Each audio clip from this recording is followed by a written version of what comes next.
Ələbə gedən təyyarəmiz Göyçənin üstündən keçirdi. Hava buludlu olduğuna görə yer aydın görünmürdü. Sanki ürəyim üzülüb düşəcəkdi. Bulud, mənə bir aman ver, baxım gölünə Göyçənin. Novruz gülü baş qaldırıb, baxım gülünə Göyçənin. Vətən bir qordu canımda, eşqi, sevgisi qanımda, bəlkə yetsin bu anımda əlim əlinə Göyçənin. Qərib olan yerim neylir, neçə qəbrim, pirim neylir, qoy toxunsun, görüm neylir dilim dilinə Göyçənin. Varmı mən tək oda qalan, eldar kimi darda qalan, qərib olub yada qalan, baxım elinə Göyçənin.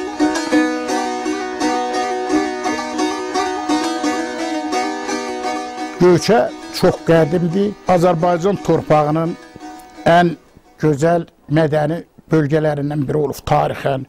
Bura adı Dədə Qorqudla bilirsiniz ki, bağlıdır.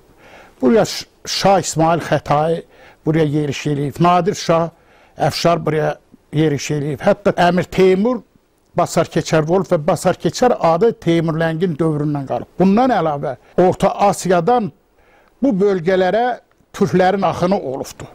Əslində Göyçədə də, eləcə də Qərbi Azərbaycanda və bugünkü Gəncə basarağında o bölgədə türklər çox qədimdən məskunlaşıblar.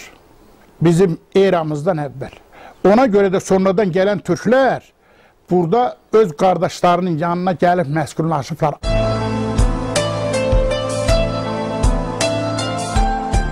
Görkəmli şair, nasir, publisist, əməkdar jurnalist Eldar İsmail bugün ömrünün ahıl çağlarında 75-ə aram-aram yaxınlaşdığı məqamda heç vaxt əskilməyən sevgi ilə yurdu, obanı sevir və cavanlıq şövqü ilə yazıb yaradır.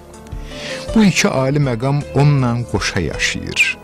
Nə yurda, vətənə, insana, insanlığa sevgidən bezib usanır, nə də qələmə onun ecazkar qüdrətinə yorulduğum bezdim deyir. Mən həmişə durnaları görəndə bir qəriblik duymuşam, hiss eləmişəm. Elə bilmişəm, durnalar da qəribdilər həmişə. Mən də qərib, sən də qərib, bu dərdimi qanay durna. Göyçəmizdən keçər olsan şah dağına qonay durna. Ağca güllər yerindəsə, göycə göllər yerindəsə, bizim ellər yerindəsə məni orada anay durna. Qəbristanı gəz ahəstə, ruhlar qərib, ruhlar xəstə. Qon anamın qəbri üstə ağla, sızla, canay durna. Qoy dönüm sənin başına, gəl yuyun gözüm yaşına. Dön bir səməndər uçuna, sən də mən tək yanay durma. Eldar çaşqın həyat zəhər, ömür qəmli, ömür qəhər. Ağbulaqdan versən xəbər, heç də olmaz qanay durma.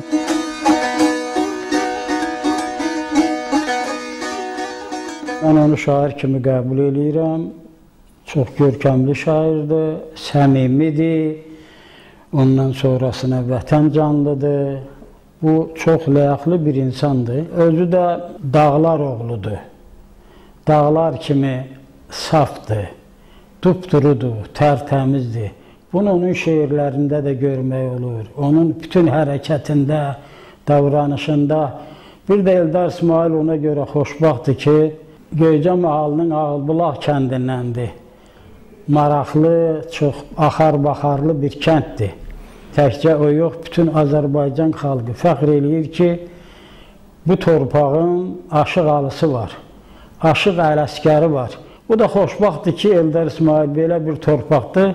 Körpəlikdən, sazda, sözdə bunları eşidib və özü də bu hikmətli şeir dünyasında çoxlu işlər görür. Hicran günü əsib getdim, haqsızlıqdan bezib getdim.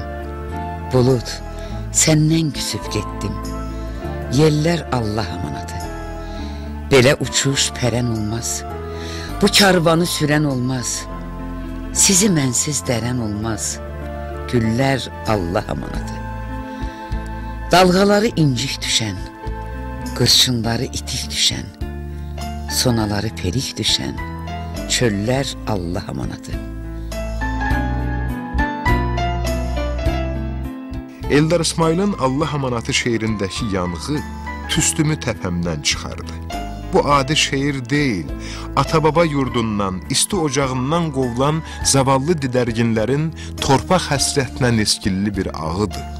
Bu ağı göçəllərin dərdini, niskilini quru sözlə deyil, odaloba bürünmüş hisslə nə qədər gözəl ifadə eləyib. Öz el-obasını tərk etmiş didərginlərin dərdini o yerlərdə qərib-qərib elim qalıb ifadəsindən güclü və tutarlı demək mümkün deyil. Fikrin gücünə bax ilahi. Torpağın sahibi olan el də qərib-qərib qalarmı? Bəli, isti ocağından qovulmuş göçəllərin eli o torpaqlarda sahibsiz qalan qəbirlərdir. Halal olsun dərdini bu qüdrətdə, bu tutumda deyə bilən qələm sahibinə. Bəlkə gəldim, mən gəlincə çöllər, Allah amanatı misrasındakı ümidə görə də sağ ol şairim. Ulu Tanrı göçəllərin muradını gözündə qoymasın. Xalq şairi Bəxtiyar Vahabzadə. Eldar İsmail deyəndə mənim gözümün qarşısına Göyçə gəlir. Eldar müəllimin gözləri sanki Göyçə gölüdür. O gölün rəngini gözünə çəkib, gölün ruhunu gözünə çəkib. O torpaqların ruhu və Eldar İsmail sanki qoşadır. Mən Eldar müəllimi 1975-ci ildən tanıyıram. Mən hələ məktəbdə oxuyarkən Göyçədə Eldar müəllim rayon qəzeti, Dostluq qəzetində çalışırdı. Baş redaktorun müavini idi. Və o qəzetdə onun yazıları gedirdi, şeirləri çıxırdı və bütün gənclər kimi, məktəblilər kimi, gənc qızlar kimi mən də onun şeirlərini çox sevirdim və o gözəl şeirlərdən Eldar İsmaili tanıyırdım.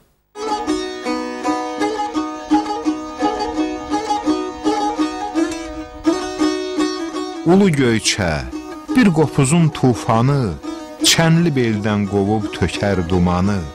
Səndə yaşar dədəm Qorqud gümanı, bu uğurun xeyr olsun, şad olsun, dünya boyu bu ad sənə ad olsun.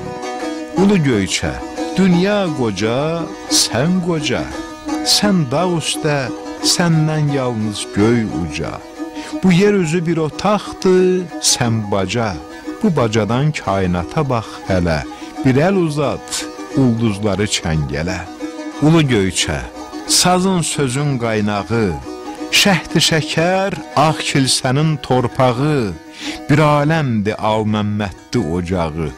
Bu ocağın şöhrəti də Ələsgər, bir vətənin qeyrəti də Ələsgər.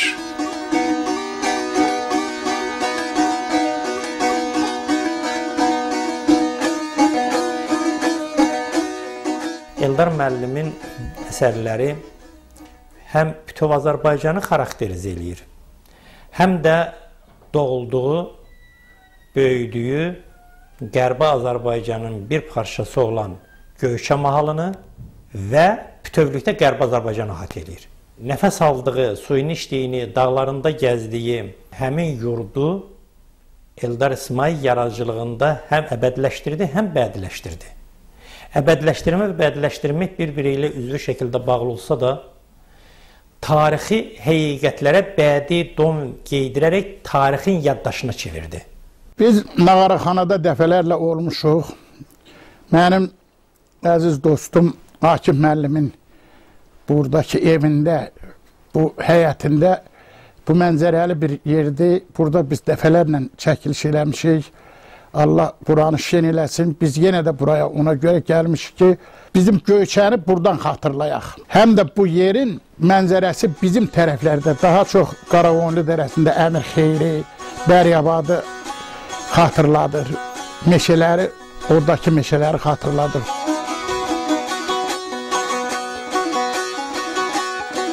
Vaxt vardı Gədikdə köhlən çapardım.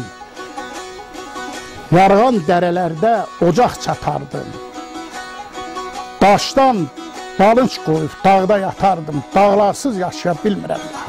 Gəldi başımıza hər qəza qədər, həsrətin sonucu ölümdən betər. Qürbətdə bu qədər yaşamaq yetər, dağlarsız yaşaya bilmirəm daha. Zirvədən zirvəyə qartal qalxardı, baş çəkib aləmə oradan baxardı. Bulut qaralardı, şimşək çaxardı, dağlarsız yaşaya bilmirəm daha.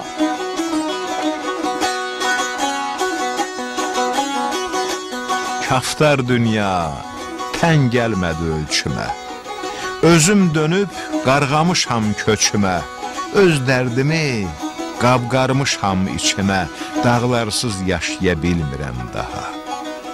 Bir duman şehinə, bir çən ətrinə, baldırğan iyinə, çəmən ətrinə, həsrətəm çöllərin gülşən ətrinə, dağlarsız yaşaya bilmirəm daha. Göylərdə süzərdi ilhamım orada, ərşə söykənərdi inamım orada, İstəyim, diləyim, gümanım orada, dağlarsız yaşaya bilmərəm daha. Öyrədib o dağlar tufana məni, salıbdı 100 dəfə borana məni, siz Allah az çəkin arana məni, dağlarsız yaşaya bilmirəm daha. Dəliyəm dağların yayından ötürü, buzlu bulağından, çayından ötürü, ölürəm bir udum suyundan ötürü, dağlarsız yaşaya bilmirəm daha. Sızlayan qəlbimin çınqısı vətən, ayrılıq tikanı içimdə bitən, ay Tanrı, özün ol hovuma yetən, dağlarsız yaşaya bilmirəm daha. Mənim atam, anam, babam dağlarda, qanadsız bir quşam, yuvam dağlarda, mənim Göyçə adlı obam dağlarda, dağlarsız yaşaya bilmirəm daha.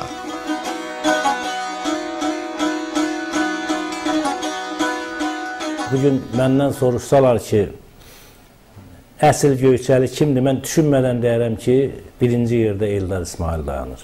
Çünki onun həyat tərzi, onun yazdıqları, yaratdıqları sözün əsl mənasında Göyçə mahalının, Azərbaycanımızın bütün o yaxşılarını tərənnüm etməklə bərabər bugünkü problemləri də Eldar İsmail qədər qabardan adamlar Göyçə mahalında demək olar ki, barmaqla sayıla bilər. Amma Eldar müəllim haqqında bütün Göyçəlilərin çox geniş məlumatı var. Çünki Eldar İsmail Göyçə mahalında hər şeydən əvvəl insan olaraq, çox zərif mənəviyyata malik bir şəxs olaraq o mahalda olan bütün insanların böyük hörmətini qazanmışdır. Və eyni zamanda Eldar İsmailov söz ustası olaraq, çox istedadlı bir şair olaraq, publisist olaraq, yazıcı, yazar olaraq yazdığı əsərlər insanların ürəklərinə yol tapıb. Mən hər dəfə radio, televiziya verilişlərində mahnıların sözlərinin müəllifi Eldar İsmail eşitdikcə mən fəxr edirəm ki, Eldar İsmailin adı Göyçə mahalı ilə bağlıdır.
Yandır gülüm, hele yandır küle